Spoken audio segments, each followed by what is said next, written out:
Hi, I am going live actually just to tell you about countries that U.S. travelers can visit right now. As you know, as more borders reopen and flights resume service, um, last week I posted a video about how the U.S. State Department lifted its level 4 advisory against international travel as a whole, which is a great step forward. However, of course, the U.S., as I mentioned, remains one of the hardest hit in the world as far as COVID goes. And so there are still many restrictions and obstacles. So I promised, I've had clients ask me, like, where can I go now? I want to go to a beach or something. And so I wanted to make a quick little video and just let you know what some of the destinations that are available and open to you right now.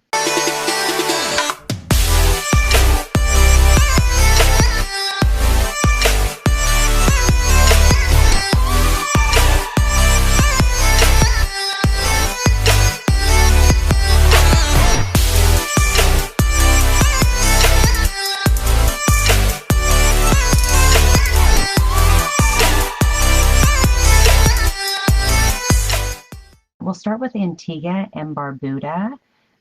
They reopened actually earlier this summer, but you do, if you're arriving by air, have to have a negative COVID test produced within 7 days of your flight. However, children under 12 don't have to have a test. You'll also be monitored while you're on the island for up to 14 days. And you may have to undergo further testing while you're in the destination. So that's something to know about Antigua and Barbuda. And other places to consider are Aruba. Aruba opened on July 10th, and they're requiring visitors from at least 24 states in the U.S. to provide proof of a negative COVID test within 72 hours of their departure.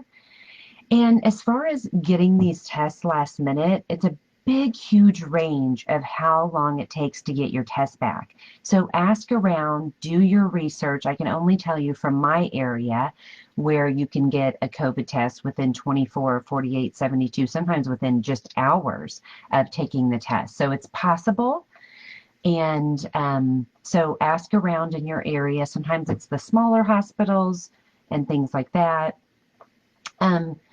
So for Aruba, you have to get tested within 3 days of your visit or upon arrival at the airport at your own expense. And the island is also requiring travelers to purchase, and I'm seeing this more and more, this Aruba Visitors Insurance. So this insurance is, around $10 to $15 a day, but it protects themselves in the event that that the traveler contact the coronavirus on your trip. So it's kind of funny just because I happen to know that Aruba is a Dutch island, and in the Netherlands they pay for medical. And so I think that's where this comes from, is that they don't really have a system set up necessarily the way our system is set up, and they need to get reimbursed if they are treating people in their country from outside of their country. So the Bahamas had a brief ban last month, but once again, Americans can visit, but the requirements are strict for U.S. travelers. They'll need to quarantine for at least 14 days upon arrival. So I think there's enough said there right now. It's also one of the destinations that the U.S. State Department is encouraging Americans to avoid due to the pandemic. So it's not one that I'm necessarily going to recommend today.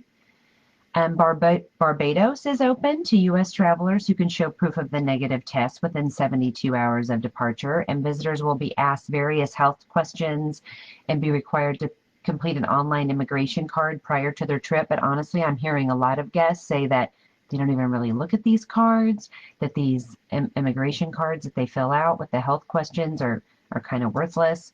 But I'm just here to tell you what the requirements are. Bermuda also has a travel authorization process online, which includes a $75 fee per traveler to cover the COVID-19 testings in Bermuda. And visitors will also need proof of that COVID test result taken no more than 7 days prior to departure. So again, as you can see, all of these requirements are a little bit different. They're all going to require that you do have the test. However, some are going to require that you have it closer to departure. Some, it gives a little more opening. Some are going to test you when you get to the destination anyway. Some may test you when you get to the destination. So it's kind of crazy. The Dominican Republic, which I happen to be traveling to at the end of this month, reopened to international tourism with a few requirements on July 1st, but is now requiring visitors to undergo COVID-19 testing upon arrival at the airport if they aren't able to provide the evidence.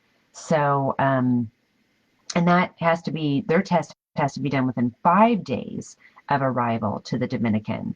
So if you can't get that test, at least you can get it when you get there, but then you will be quarantined to your hotel.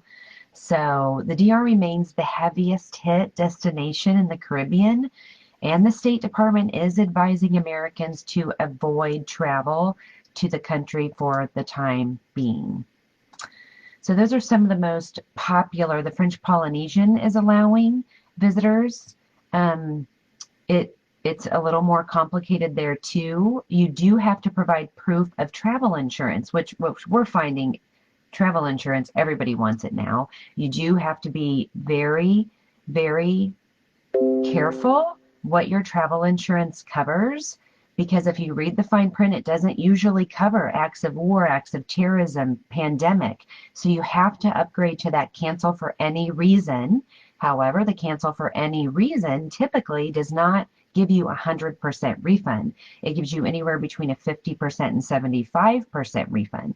So obviously then if you have the travel insurance and you cancel for typical cancellation, travel insurance, cancellation reasons, covered reasons, medical, if you get COVID, not because you're scared of COVID, but if you actually get sick, so that would still cover 100%. And I'm not really here to give advice on travel insurance. That's not my specialty. However, I am here to give you some advice. If you are concerned about travel insurance, the best place to get the best information is the Travel Insurance Center in Omaha, Nebraska. They are brokers for travel insurance. That's all they do. They know it like the back of their hand. So what I recommend is calling them and telling them what your concerns are. What they'll do is make sure you get the coverage that you want and need, but you're not paying for coverage that you don't want or need. So keep that in mind, the Travel Insurance Center. Let's see, Jamaica is yet another Caribbean destination currently open to Americans. We're having a lot of clients travel to Jamaica and are just thrilled with the result. And the beaches are, well, no matter where you go, pretty much you've got the place kind of to yourself, which is really nice if you're comfortable with it, obviously. If you're healthy enough and you're comfortable traveling and you're comfortable with the fact that you do have to test negative and you're able to get that test. However, travelers coming from heavily impacted states such as Arizona, Florida, New York, and Texas are required to upload a negative test within 10 days of travel. So still, all live visitors must complete the country's online travel authorization and still face the possibility of undergoing screening and potential testing on arrival. So again, All of the different destinations have different requirements. That is why we are here at Island Travel Group, to make sure that you know exactly what you need and make sure that those requirements are met prior to travel and help guide you. Mexico also remains one of the most accessible international destinations for Americans. Flights are operating between the two countries, and visitors don't have to have a negative test result to gain entry. U.S. travelers should still anticipate elevated screening, including temperature checks upon arrival at the airports and hotels. So I'm not saying travel there with COVID at all. Of course, you don't want to spread it.